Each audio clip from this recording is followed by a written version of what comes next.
साथियों, फिर से स्वागत है आप सभी का आपके अपने यूट्यूब चैनल में, जहां पे हम लोग करते हैं लॉ, फाइनेंस, एजुकेशन और मोटिवेशन की बातें। मेरा प्रयास रहता है कि जो भी आपका क्वेश्चन हो, इंक्वायरी हो रिगार्डिंग लॉ और फाइनेंस से संबंधित कुछ अगर आप समस्या पीड़ित हैं, किसी समस्या से आप दो चार हो रहे हैं, तो मेरा प्रयास रहता है कि जितना जल्दी मैं हो सके आप सभी के क्वेश्चन को रिप्लाई कर पाऊँ, आपकी समस्या का समाधान कर पाऊँ। इसी कड़ी में एक साथी हमारे हैं, होम लोन से संबंधित कुछ उनका इशू है, उससे वो परेशान हैं और उन्होंने हमें इसके बारे में सूचना दिया है कि उन्होंने एक फ्लैट लिया है। फ्लैट मतलब एक छोटा सा उन्होंने घर लिया है। घर लेने का जो उनका मोड है, जो तरीका है, उन्होंने होम लोन से लिया है।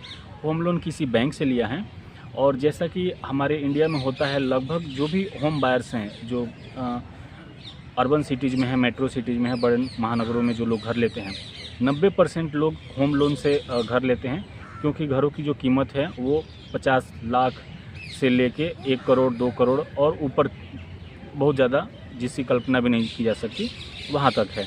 तो जो बड़ा अमाउंट होता है उसमें क्या होता है, बायर जो होता है कुछ पैसे अपने पास से देते हैं, यानी कि 5%, 10%, 20% आप सेल्फ पेमेंट कर दीजिए और ऊपर का जो भी पेमेंट है वो बैंक से आप लोन करवा लीजिए। बैंक क्या करता है कि आपको बहुत तरीके का प्रलोभन देता है कि आपका जो इंटरेस्ट रेट होगा वो काफ़ी कम होगा, आपको किस्त भरने में सहूलियत होगी, आपको घर लेने में आसानी होगी, बहुत सारे सपने दिखाए जाएंगे।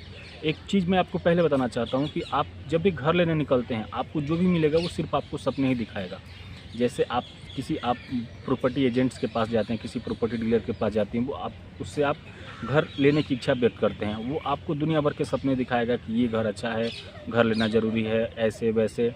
दोबारा आप किसी बिल्डर के पास जाते हैं, वहाँ पे आप जो फ्लैट देखते हैं, जो भी आप घर पसंद करते हैं उसको देखते हैं, वहाँ पे आपको तरीके के सपने दिखाए जाते हैं। लेकिन आपको इसी बीच में समझना पड़ेगा कि ये बहुत बड़ा एक मकड़जाल है, फाइनेंस का इतना बड़ा मकड़जाल है, जिसमें मिडिल क्लास इस ट्रैप में फंसता जा रहा है और बहुत बुरी तरीके से फंस के जो भी अपना कमाया हुआ पैसा है उसको गंवा रहा है।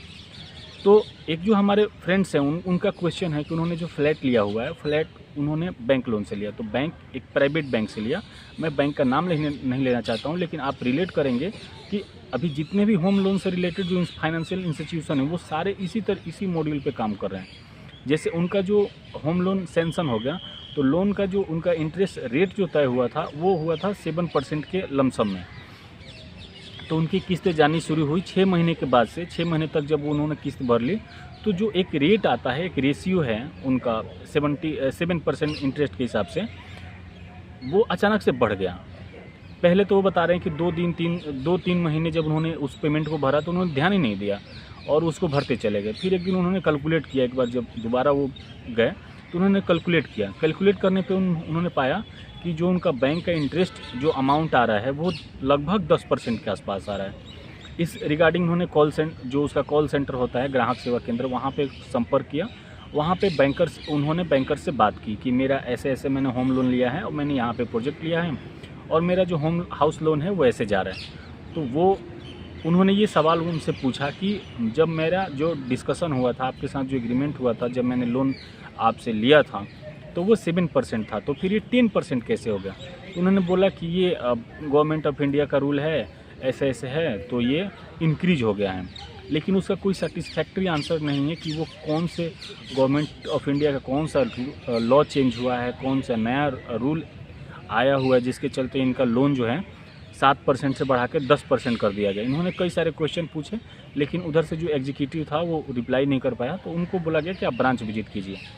तो जब उन्होंने ब्रांच विजिट किया तो ब्रांच में भी सेम चीज़ें दोहराई गई और इन्होंने बहुत तरीके के अपने जो भी इनके तर्क वितर्क थे, वो अपने बात उन्होंने बहुत अपने तरीके से रखा। तो बैंक वालों ने क्या बोला कि आप इसको अगर कम करवाना चाहते हैं तो आप तुरंत एक फॉर्म भर दीजिए। फॉर्म भरने से क्या होगा कि आपका जो इंटरेस्ट रेट होगा वो कम हो जाएगा, यानी कि अभी जो आप 10% दे रहे हैं वापस 7% हो जाएगा। अदरवाइज आप वेट कर लीजिए, आपको 3-4 महीने के बाद ये रेट ऑटोमेटिक घट जाएगा। उन्होंने बोला ठीक है, मैं फॉर्म भर देता हूँ।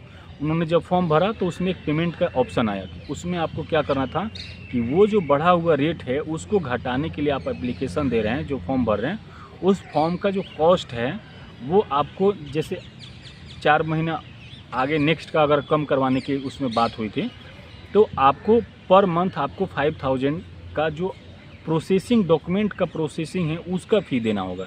यानी कि 20,000 रुपये आप जो फॉर्म अप्लाई कर रहे हैं कि मेरा इंटरेस्ट बढ़ा हुआ है उसको हटा दीजिए, तो उस फॉर्म अप्लाई करने का जो चार्जेज है वो 20,000 रुपया है। तो इतना बड़ा स्कीम, इतना बड़ा फ्रॉड चल रहा है हमारे होम लोन के सेक्टर में। तो सबसे बड़ी बात ये है कि एक तो सबसे ज़रूरी ये है कि मेरा एडवाइस ये रहता है कि सबसे ज़रूरी है कि आप इंश्योरेंस किसी भी तरीके का लोन लेने से बचें।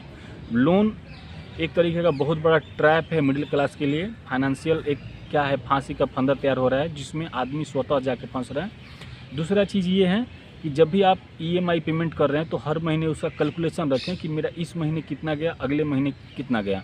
जो उसका डिमांड लेटर रहता है उसमें एक अमाउंट फिक्स उसमें रिटर्न रहता है, और आदमी हैप्चुअल है कि वो चेक काट के दे देता है।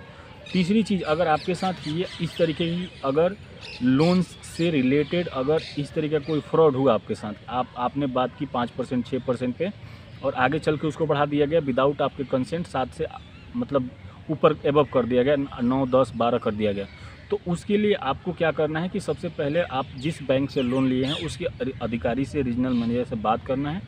बैंक को एक रिटर्न आपको एप्लीकेशन देना है, प्लस में उसको एक लीगल नोटिस देना है कि आप without my consent why you increase my rate, interest rate. उसको देने के बाद से अगर वो बैंक आपको कोई भी प्रोसेसिंग चार्ज करता है तो आप फाइनेंशियल फ्रॉड के लिए सिविल कोर्ट में आप केस कर सकते हैं। और उस फाइनेंस एक तो सिविल का केस चलेगा जो कि उन्होंने रेट आपके प्लस किए हुए हैं, उसका एक सिविल का केस चलेगा, प्लस में वो आपके कंसेंट के विदाउट उन्होंने जो फ्रॉड किया है उसके लिए 420 का केस चलेगा।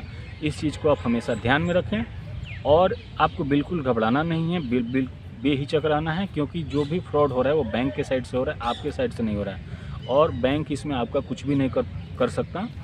प्लस आप मेरा नंबर दिया हुआ है, आप किसी भी तरीके की इस तरीके कोई फ्रॉड में फंस रहे हैं, किसी तरीके की परेशानी हो रही, कोई बैंक आपके साथ ज्यादती कर रहा है, मेरा नंबर दिया हुआ है, आप मुझे कांटेक्ट करें और आपकी जो भी डिटेल्स है वो मुझे बताएं। मैं उसके अकॉर्डिंग आपके जो बैंक हैं उससे मैं आपको न्याय दिलाने के लिए मैं आपकी लड़ाई को आगे कंटिन्यू किया जाएगा। इसी के साथ आप लोगों ने हमारे वीडियो को लास्ट तक देखा, इसके लिए बहुत बहुत धन्यवाद।